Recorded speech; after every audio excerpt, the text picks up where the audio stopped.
Shine TV 24x7 আপনাদেরকে স্বাগত। আমি অর্পিতা। শুরু করছি আজকের বিস্তারিত খবর।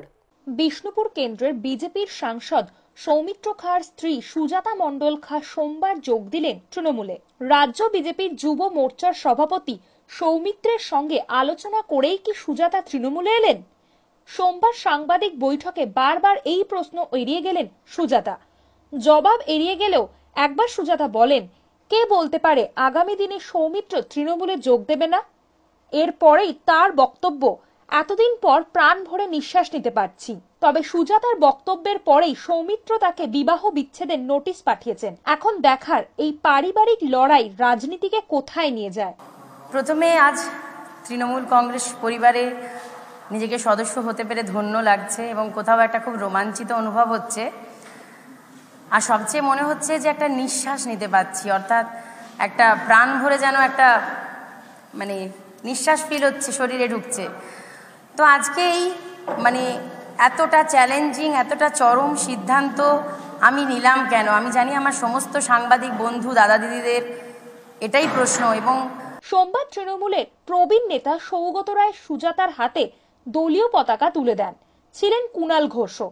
এরপর সুজাতা বলেন, একটা চ্যালেঞ্জ নিলাম, কারণ বিজেপির হয়ে প্রচুর লড়াই করেছি, কোনো নিরাপত্তা ছাড়া নিজের প্রাণ বাজি রেখে লড়াই করেছি, কিন্তু বিজেপি তার জন্য কোনো সম্মান দেয়নি। অ্যাকচুয়ালি সবকিছুর পরে আমরা মানুষ চাই যে একটা যোগ্য সম্মান আর মর্যাদা। তো সেখানে যদি একটা সম্মান এবং মর্যাদার হানি হয়, এবং তাও আবার আমরা সর্বোপরি, আমি একটা মহিলা এবং তপশিলি সম্প্রদায়ের মহিলা। এখনও আপনারা জানেন যে সমাজে দলিত সম্প্রদায়ের মেয়েদের উপর কতটা অত্যাচার হয়, দলিত সম্প্রদায়ের মেয়েরা কতটা পিছিয়ে আছে। সেখানে যদি আমি একটা দলিত সম্প্রদায়ের মেয়ে হয়ে, একটা তপশিলি পরিবারের মেয়ে হয়ে আজকে এই লড়াই করে আপনাদের ভালোবাসা নিয়ে, আমার বিষ্ণুপুরের মানুষের ভালোবাসা নিয়ে, পশ্চিমবঙ্গের মানুষের ভালোবাসা নিয়ে আজকে যেটুকু সুজাতা হয়ে উঠতে পেরেছি, সেটা সবটুকুই তাদেরই কৃতিত্ব। নিজেকে যেটুকু জায়গায় এনে আপনাদের সামনে কথা বলছি, সেই জায়গাটাতেই যদি চোট পাই, সেই জায়গাটাতেই যদি সম্মান না থাকে, সেই জায়গাটাতেই যদি মনে হয় মর্যাদা প্রতি মুহূর্তে ক্ষুণ্ণ হচ্ছে, সেখানে একজন নারী হিসাবে থাকাটা সম্মানের, সুরক্ষার, মর্যাদার কোনোটাই মনে করিনি। এরপরই তার বক্তব্য, এতদিন যে দলটার বিরুদ্ধে লড়াই করতাম, সেই দল ছেড়ে এখন অনেকেই বিজেপিতে আসছেন। যেসব দুর্নীতিগ্রস্ত নেতারা এতদিন তৃণমূলে ছিলেন, তারাই বিজেপিতে এসে এখন শুদ্ধ হয়ে যাচ্ছেন। বিজেপি এখন তৃণমূলের বি টিমে পরিণত হয়েছে, তাহলে আমি বি টিমে কেন থাকবো? এ টিমেই চলে এলাম। সুজাতার বক্তব্য, যেভাবে দলনেত্রী মমতা বন্দ্যোপাধ্যায় এবং অভিষেক বন্দ্যোপাধ্যায় পথ দেখাবেন, সেভাবেই এগিয়ে যাব। আমি কাপুরুষতা পছন্দ করি না, নিজেকে ঝাঁসির রানী লক্ষ্মীবাই বলে মনে করি। তো সেই পচা আলুরা যদি আজকে তৃণমূলে থেকে তারা দুর্নীতিগ্রস্ত লিডার হতে পারে, তারা খারাপ লোক হতে পারে, পচা আলু হতে পারে, তাহলে সেই লোকেরা যদি ভারতীয় জনতা পার্টিতে যখন যাচ্ছে, তখন তারা শুদ্ধ হয়ে যাচ্ছে। এটা কোন জাদু বলে? কোন সাবান আছে যে সেই সাবান মাখলে হঠাৎ করে চোর সাধু হয়ে যায়, বা দুর্নীতিগ্রস্ত হঠাৎ করে একদম রাতারাতি ফ্রেশ হয়ে যায়? আর আমি কাপুরুষতা পছন্দ করি না। আমি একজন নিজেকে ঝাঁসির রানী লক্ষ্মীবাইয়ের সেনানী মনে করি। আর আজ থেকে তো সেই ঝাঁসির রানী লক্ষ্মীবাইয়ের একটা প্রতিমূর্তি আমরা দেখতে পাই আমাদের প্রিয় নেত্রী মাননীয়া মমতা বন্দ্যোপাধ্যায়ের মধ্যে। এবং আমার প্রিয় নেতা, যে নেতার গাইডেন্সে আগামী দিন আমরা যারা একদম তরুণ তুর্কি যুব আগামী দিন এগিয়ে যাব, সেই প্রিয় নেতা অভিষেকদার সাথে আমরা আগামী দিন আমি লড়াই করে যাব। বিধায়ক পদে তার ইস্তফা নিয়ে যে পদ্ধতিগত জটিলতা তৈরি হয়েছিল, তার নিরসনে সোমবার বিধানসভায় এসে স্পিকারের সঙ্গে দেখা করছেন বিজেপি নেতা শুভেন্দু অধিকারী। তারপর তিনি যাবেন রাজভবনে রাজ্যপাল জগদীপ ধনখড়ের সঙ্গে দেখা করতে। ঘটনাচক্রে সোমবারই কেন্দ্রীয় নিরাপত্তা গ্রহণ করেছেন শুভেন্দু। যে জেড ক্যাটাগরি নিরাপত্তা তার জন্য আগেই বরাদ্দ করা হয়েছিল। বুলেট প্রুফ গাড়ি সহ তার সঙ্গে 3 জন সশস্ত্র রক্ষিত বটেই, তার বাড়ির সামনেও সশস্ত্র নিরাপত্তা রক্ষী মোতায়েন করা হয়েছে। গত শনিবার বিজেপিতে যোগ দেওয়ার পর সেই নিরাপত্তা নিয়ে শুভেন্দুর এই প্রথম শহরে আগমন। স্পিকার বিমান বন্দ্যোপাধ্যায় গত শুক্রবার জানিয়েছিলেন শুভেন্দুর হাতে লেখা ইস্তফাপত্রে তারিখ নেই। তাছাড়া তিনি সশরীরে এসেও ওই ইস্তফাপত্র জমা দেননি, যা রীতি বিরুদ্ধ। ফলে ওই ইস্তফা তিনি গ্রহণ করছেন না। তার বিধানসভায় খাতায় কলমে শুভেন্দু এখনো তৃণমূলেরই বিধায়ক। তিনি শুভেন্দুকে সোমবার বিধানসভায় এসে আবারও ইস্তফাপত্র জমা দিতে বলেছিলেন। শুভেন্দুর ঘনিষ্ঠ সূত্রে সেদিনই জানানো হয়েছিল তিনি স্পিকারের আহ্বান মেনে সোমবার বিধানসভায় আসবেন। নিয়ম মেনে দিয়েছিলাম এবং সম্মানীয় অধ্যক্ষ মহোদয় আমাকে আজকে দুটোর সময় আসতে বলেছিলেন। আমি এসেছিলাম। তিনি আমাকে প্রশ্ন করেছেন যে আমি স্বেচ্ছা এই রেজিগনেশনটা দিইনি। আমি বলেছি আমি স্বেচ্ছায় রেজিগনেশনটা দিয়েছি এবং তিনি আমাকে বলেছেন as per rules and acts আপনার যেহেতু স্বেচ্ছায় আপনি দিয়েছেন আজ থেকে আপনার বাকিটা অধ্যক্ষ মহোদয়ের কাছ থেকে শোনাই ভালো। আমি স্ত্রী যোগ দিয়েছেন তৃণমূলে। সাংবাদিক বৈঠকে কার্যত ভেঙে পড়লেন সৌমিত্র খাঁ। জানিয়ে দিলেন স্ত্রীকে বিবাহ বিচ্ছেদের নোটিশ পাঠাতে চলেছেন তিনি। সুজাতার উদ্দেশ্যে তিনি বললেন, তোমার সঙ্গে সম্পর্ক সব শেষ, ভালো থেকো সুজাতা, ডিভোর্স নোটিশ পাঠাচ্ছি, সাইন করে দিও। তোমাকে ভালোবাসি, এগিয়ে চলো, তুমি জীবনের অনেক বড় ভুল করলে। তৃণমূলের বিরুদ্ধে সংসার ভাঙার অভিযোগও করেছেন সৌমিত্র খাঁ। সোমবারেই তৃণমূলে যোগদান করেছেন বিষ্ণুপুরের সাংসদ সৌমিত্র খাঁয়ের স্ত্রী। তারপরেই তাকে ডিভোর্সের নোটিশ পাঠাচ্ছে এমনই মন্তব্য করেছেন সৌমিত্র খাঁ। কিন্তু একটা 10 বছরের সম্পর্ক, সেই সম্পর্কটাতে এইভাবে রাজনীতির সাথে শেষ হবে সেটা জানা ছিল না। আমি শুধু বলতে চাই যে সুজাতা, তুমি যে ডিসিশন নিয়েছো আমি সেই ডিসিশনে বাধা দিচ্ছি না। রাজনীতির ঊর্ধ্বেও একটা ভালোবাসা থাকে, একটা সম্পর্ক থাকে। ঠিক 10 বছর আগে, ঠিক এই 2011 21 নভেম্বর আমাদের প্রেম পর্ব শুরু হয়েছিল আমাদের নিশ্চিত হবে। তারপর একসাথে দীর্ঘদিন থাকার পর রাজনীতিতে অনেক ঝড় এসছে। কিন্তু যে কারণে এটাই জানি যে স্বামী স্ত্রীর, স্বামী বিপদ পড়লে স্ত্রী হয়, স্ত্রী বিপদ পড়লে স্বামী থাকে। এবং সেখানে রাজনীতি চলে আসবে এটা ভাবা যায়নি। নেতাও ছিলেন না সেদিন। সুজাতা নিশ্চিত আমাকে সাথ দিয়েছিল, এটা কোনো আমি কোনোদিন অস্বীকার করিনি, আজও করছি না। কিন্তু দুঃখটা লাগছে একটাই যে সুজাতা মণ্ডল খাঁ সে আমার সহধর্মিণী, সে আমার স্ত্রী। সেই জায়গায় দাঁড়িয়ে যদি ঝড়ের মধ্যেও ঝগড়া হয়, আমারও 3 মাস ঝগড়া চলছিল। দল আমায় দায়িত্ব দিয়েছে, আমাকে ভারতীয় জনতা পার্টি আমায় জায়গা দিয়েছে, অনেক বড় জায়গা দিয়েছে। দল আমায় বিশ্বাস করেছে এবং দল লড়াই করার জায়গা দিয়েছে বাংলার যুব সমাজের জন্য। এবং সেই দিন কেউ সাথ ছিল না, আমি জানি তুমি ছিলে, আমার মা বাবা ছিল, তোমার মা বাবা ছিল। কিন্তু যে জায়গায় দাঁড়িয়ে আজ ঝগড়া হয়, অনেক সময় আমরাও লিখি যা খুশি করো, কিন্তু আজও পর্যন্ত কোনোদিন কোনো মহিলার সাথে তোমার ছাড়া একদিনও কাটেনি। কিন্তু যে জায়গায় খারাপ লাগছে, রাজনীতি তো চলবেই। বয়স 40, তোমারও 34। তোমার চাকরি যেদিন চলে গেছিল সেদিন আমি বলেছিলাম যে আমার স্যালারির অর্ধেক টাকা তোমায় দেবো। তোমায় না জানি আমি কিন্তু 70,000 টাকা করে প্রতি মাসে তোমার অ্যাকাউন্টে পাঠিয়ে দিতাম। আমি কাউকে কোনো দিনের জন্য বলিনি যে তোমায় দুঃখ হয় বলে তোমার চাকরিটা অভিষেক ব্যানার্জি বা মমতা ব্যানার্জি কেড়ে নিয়েছিল, তোমায় চাকরিতে যোগদান করতে দেয়নি। কিন্তু আমি 70,000 টাকা করে প্রতি মাসে 1 তারিখ আমার অ্যাকাউন্টে এলেই আমি 70,000 টাকা করে পাঠিয়ে দিতাম, যাতে তোমার অ্যাকাউন্টটা কখনোই কষ্ট না হয়, তোমার জন্য আমাকে চাইতে না হয়।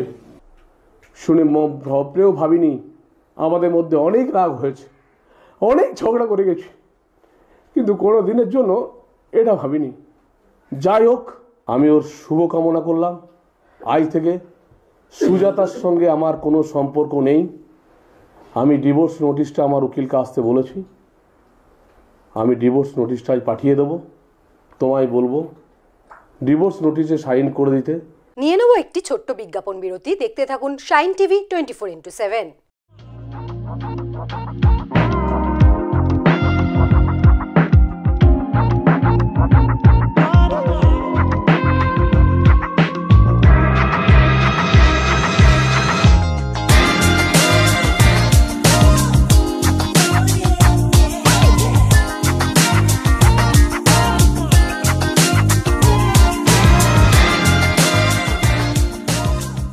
ফিরে এলাম বিজ্ঞাপন বিরতির পর। নবান্নের সাংবাদিক বৈঠক থেকে অমিত শাহকে আক্রমণ করলেন মমতা বন্দ্যোপাধ্যায়।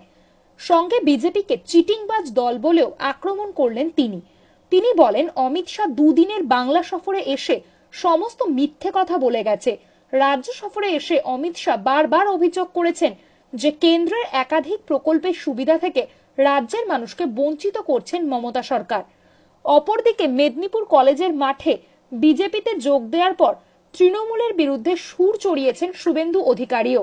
বলেছিলেন রাজ্য ও রাজ্যের মানুষের কল্যাণের জন্য বাংলাকে প্রধানমন্ত্রীর হাতে তুলে দিতেই হবে।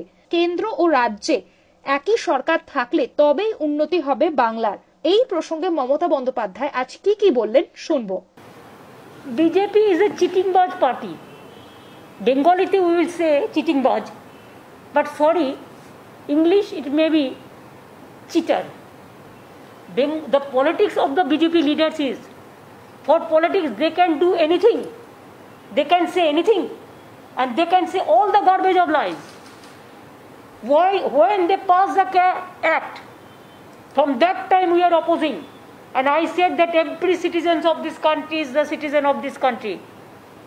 Earlier there is a provision that DM should have given the permission for the newcomers from if they complete this 5 years or 3 years like this, they are the recognized.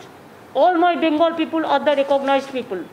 আমরা স্বাস্থ্য সাথী করে দিয়েছি, ওদের প্রকল্প হচ্ছে 60% টাকা ওরা দেবে, 40% জনগণকে দিতে হবে, মানে আমাদের দিতে হবে। আমরা কোথায় পাবো? আমরা স্বাস্থ্য সাথীতে 100% টাকা দিচ্ছি, আর 10 কোটি লোককে, ওদেরটা 1.5 কোটি ছিল, কোনো লোক পেত না। 2, কৃষকদের একটা স্কিম ওরা করেছে, সেখানে খুব কম লোক পাবে, মাত্র কিছু লোক পাবে যাদের 2 একর জমি আছে। আর আমরা যাদের 1 কাঠা জমি আছে তাদেরও দিই 5,000 টাকা করে দিই আমরা 1 একর জমি, আর যাদের 1 কাঠা আছে তাদেরও আমরা 1,500 টাকা করে দিই। আর আমি অলরেডি আগে একটা চিঠি লিখেছি এগ্রিকালচার মিনিস্টারকে। চিঠিটা হচ্ছে যে আপনি আমাকে টাকাটা দিন প্লিজ, স্টেট গভর্নমেন্টকে পাঠান, treasury through state government treasury, আমরা সবাইকে বেনিফিশিয়ারিদের টাকাটা পৌঁছে দেবো। মানুষ মরে গেলে মানুষ ফেস করবে স্টেট গভর্নমেন্ট, বিপদে পড়লে মানুষ আমফান হলে স্টেট করবে, আর যখন টাকাটা দেবে তখন ওনারা ওনাদের ছবি দিয়ে, বিজেপি পার্টির ছবি দিয়ে আর সিম্বল দিয়ে ওটা পার্টি পত্রিকা করে দেবে।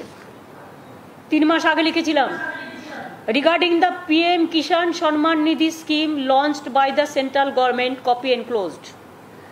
Decision of the central government on implementation of the scheme in West Bengal and transferring the requisite fund to the state government for onward disbursement of the farmers through the state government machinery is still awaited. The state government is already implementing a scheme of direct fund transfer to the farmers, including the sharecroppers with death benefit scheme, as had been enumerated in my letter under reference. More than 73 lakh farmers are to be benefited under this scheme. I once again request you to kindly arrange to transfer the requisite fund to the state government for onward disbursement with full responsibility to the farmer beneficiaries of the state through state government machinery. After disbursement, a list of beneficiaries will be sent to you for your information. I do hope that a decision in this matter would be taken very quickly and communicated to us. What do you want more? What do you want more? আর আমাদের চামড়া গোটাবে তোমরা, তা তো হয় না ভাই। কখনো কখনো টক আমরাও খেতে হবে। Grapes are sour, amra is also sour. Am I clear? বন্ধ হলো রাজ্যের আরও একটি জুট মিল। কর্মহীন প্রায় 2000 শ্রমিক। আজ সকালে টিটাগড়ের এম্পায়ার জুট মিলের কর্তৃপক্ষ মিলের গেটে সাসপেনশন অফ ওয়ার্কের নোটিশ ঝুলিয়ে দেয়। শ্রমিকেরা সকালে কাজে গিয়ে এই নোটিশ দেখে ভেঙে পড়ে। জুট মিল বন্ধ হওয়ার প্রতিবাদে শ্রমিকেরা আজ ঘণ্টাখানেকের জন্য বিটি রোড অবরোধ করেন। এরপর পুলিশ এসে বিক্ষোভকারীদের তুলে দেয়। মালিকের পক্ষ থেকে জানানো হয়েছে শ্রমিকদের বিক্ষোভের কারণেই বন্ধ করা হয়েছে মিল। যদিও শ্রমিকেরা পাল্টা অভিযোগ করে বলেন ঠিকাদারদের দিয়ে মিল চালানো হচ্ছিল। মিলের যে সিস্টেমগুলো মালিকের তরফের থেকে কোনো রকম সিস্টেম ঠিক নেই। হিন্দি বল तो जो सिस्टम एम्पायर में जो सिस्टम होना चाहिए वो सिस्टम अनुसार में नहीं चल रहा है।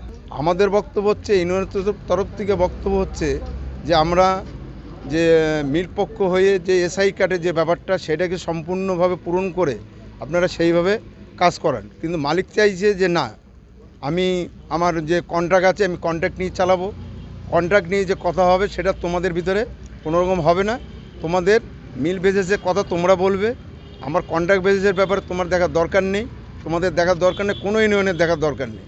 তা আজকে যে ডিস্টার্বটা হলো এটা সম্পূর্ণ কিন্তু মালিক পক্ষ গলত কাজ করে কিন্তু আজকে এই পরিস্থিতিটা দেখালো যে মিলকে ডিস্টার্ব করে মিলকে বন্ধ করলো। আজ ক্রিসমাস কার্নিভালের উদ্বোধন করলেন মাননীয় মুখ্যমন্ত্রী Mamata Bandyopadhyay.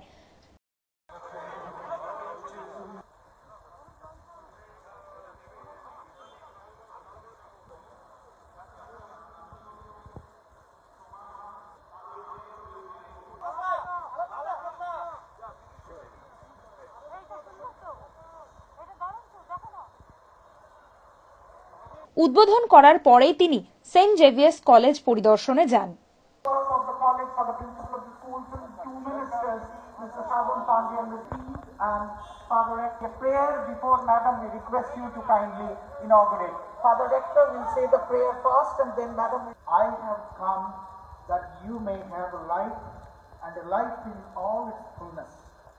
At this Christmas as well, we pray earnestly in our hearts. May the state of West Bengal continue to develop. নিয়ে নেব একটি ছোট্ট বিজ্ঞাপন বিরতি। দেখতে থাকুন shine TV 24/7। Shine Production, artist website and apps. Registration free. Log on to www.shineproduction.in. Get it on Google Play. Shine Trips. Find the cheapest flight, hotel, bus booking, no hidden cost. We guarantee the rate you see is the rate you pay. Log on to www.shinetrips.com. ফিরে এলাম বিজ্ঞাপন বিরতির পর। বাসন্তী ব্লকের গোসাবা এলাকায় পশ্চিমবঙ্গের রাজ্য সনাতন ব্রাহ্মণ ট্রাস্টের উদ্যোগে আজ একটি জনসভার আয়োজন করা হয়। এই অরাজনৈতিক সভায় বিভিন্ন দাবি নিয়ে তারা বৈঠক করেন। এই বৈঠক আগামী দিনে নবান্ন অভিযান করতে পারে বলে এমনই অভিমত দিলেন ব্রাহ্মণ ট্রাস্টের সদস্যরা। তাদের দাবিগুলো হলো আদি সংস্কৃত ভাষার অস্তিত্ব বজায় রাখতে হবে, প্রতিটি বিদ্যালয়ে পঞ্চম থেকে যাতে সংস্কৃত শিক্ষা চালু করা যায় সে ব্যাপারে যথেষ্ট হওয়া দরকার। দরিদ্র ব্রাহ্মণ পরিবারের উপনয়নের জন্য গণ উপনয়নের আয়োজন করতে হবে। বিবাহযোগ্য দরিদ্র পরিবারের কন্যাদের গণবিবাহের আয়োজন করতে হবে। পরিবেশ রক্ষার জন্য গাছ লাগান প্রাণ বাঁচান পরিকল্পনা করতে হবে।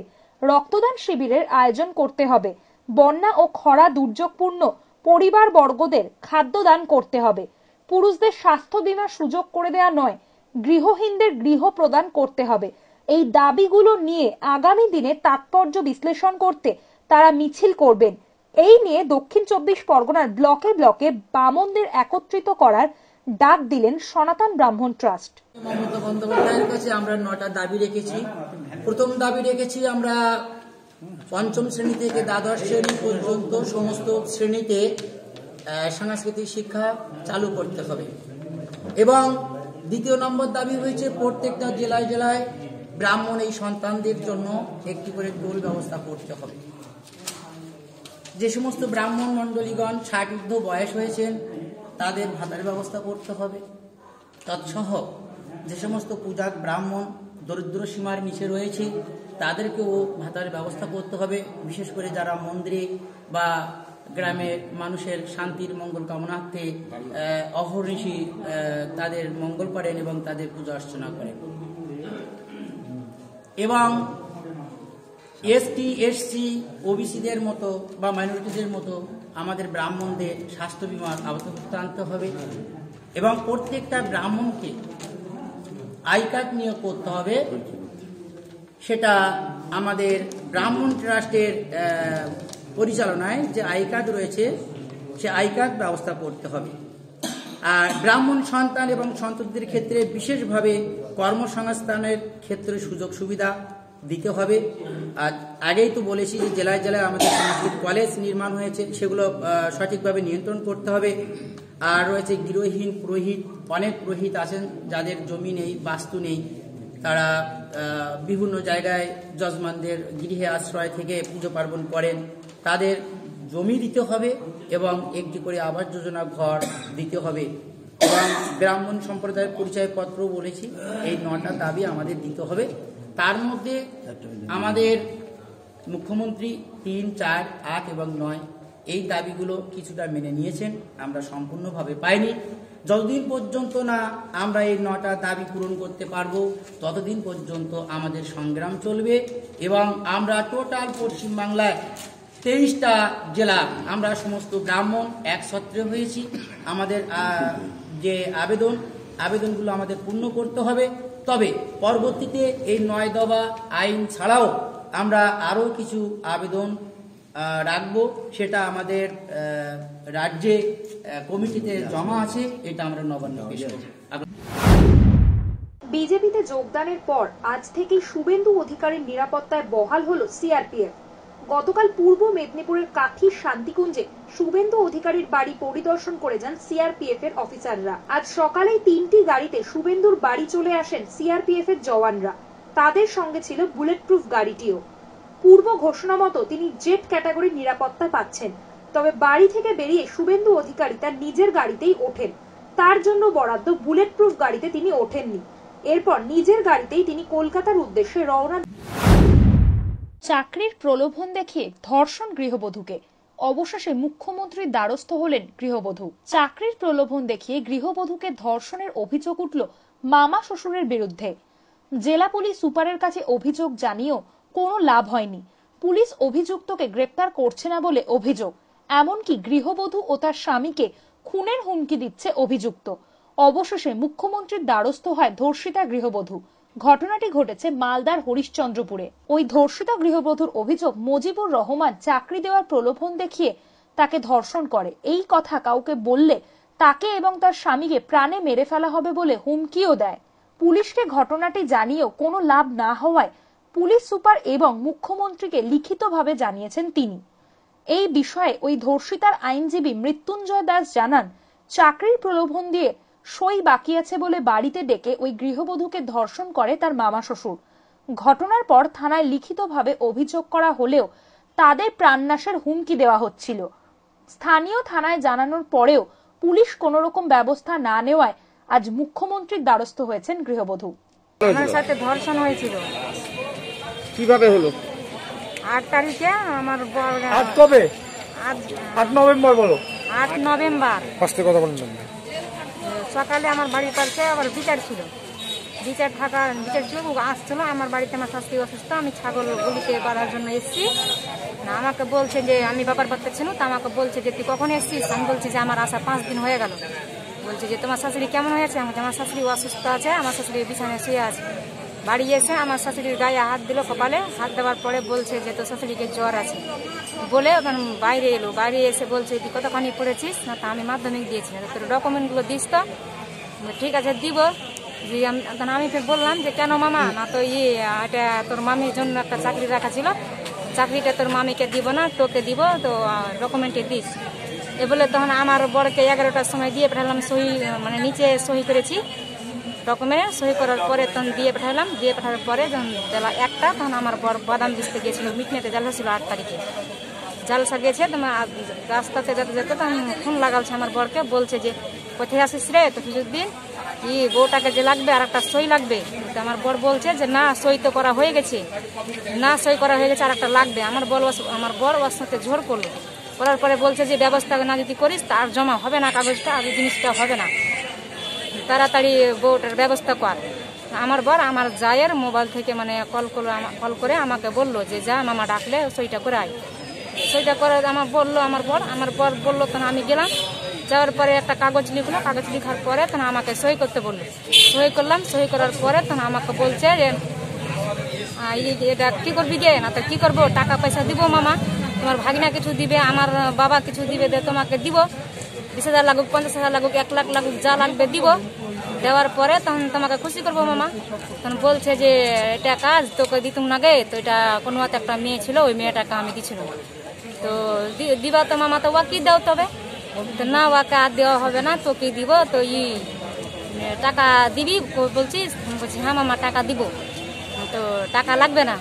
নাম করে ধর্ষণ করেছে? হ্যাঁ আমাকে ধর্ষণ করেছে, চাকরি দেওয়ার নাম বলে কিনা। আমি যখন বলেছি না আমি এ কাজ করতে পারবো না, কারণ আমাকে ধরে নিয়েছে, আমার কাপড় ছিঁড়ে দিয়েছে, সাইয়ে ছিঁড়ে দিয়েছে, ব্লাউজ ছিঁড়ে দিয়েছে, আমাকে ধর্ষণ করেছে। ধর্ষণ করার পরে আমাকে বলছে যে তুই খবর বলিস তো তোকেও মেরে ফেলবো, তোর স্বামীকেও মেরে ফেলবো। আজকে আমি এই মালদা গোটে থানায় জানিয়েছিলেন? রহমান করেছে। থানায় জানিয়েছিলেন? থানাতে জানিয়েছি, থানাতে মানে বলছে যে আমি কিছু করতে পারবি না, আমার টাকা আছে, আমি টাকা দিয়ে কিনে নিয়েছি থানা। পুলিশ কোনো এখনো ধরা পড়েনি? না, এখনো ওকে অ্যারেস্ট করেনি। তো কতদিন হলো ঘটনা? 8 তারিখে হয়েছে, নভেম্বর। এখন আমি ওর শাস্তি চাই। নিয়ে নেব একটি ছোট্ট বিজ্ঞাপন বিরতি। দেখতে থাকুন শাইন টিভি 24x7।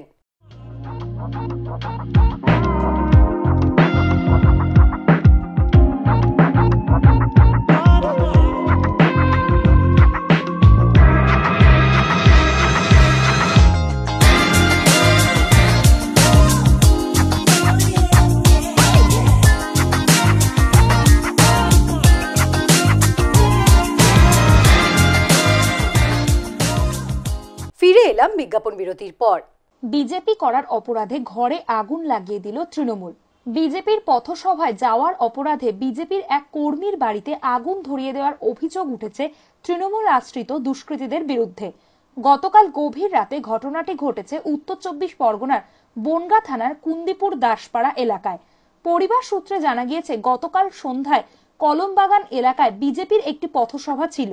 সেখানে গিয়েছিলেন বিজেপি সমর্থক বিজয় দাস। পথসভায় যাওয়ার অপরাধে বিজয়বাবুর ঘরে আগুন লাগিয়ে দেয় তৃণমূল আশ্রিত দুষ্কৃতীরা। আগুন লাগার সময় পাশের ঘরেই ঘুমোচ্ছিলেন তিনি। প্রতিবেশীদের চেঁচামেচিতে ঘুম ভেঙে উঠে দেখেন তার গোটা ঘর আগুনে গ্রাস করে নিয়েছে, এমনকি তার বাইকটিও পুড়িয়ে দেওয়া হয়েছে। কমল দাস বলে একজন, তিনি রাত্রিবেলা খুব চিৎকার করে। তারপরে আমি উঠে দেখি আমার ঘর দাও দাও দাও দাও করে সব জ্বলছে, চারিদিকে আগুন। গ্রামবাসী অনেক লোকজন এসে সেই মুহূর্তে জল টল দিয়ে লিবিয়ে দেয়। আমার একখানা বাইক ছিল, শেষ হয়ে যায়। তারপরে সংসারের পারিবারিক যা কাপড় চোপড় এখানেই ছিল সবই পুড়ে গিয়েছে একদম। মানে এখন এই নিয়ে পড়তে হবে, তাছাড়া আমাদের কোনো উপায় নেই। আরও আগুন লাগালো। আমি ভারতীয় জনতা পার্টির সক্রিয় কর্মী, বা আমি তাদের পাশে ছিলাম, বা কালকে আমাদের পথসভা হয়েছে সেখানে গেলাম, তার প্রতিশোধ এইটাই করলো।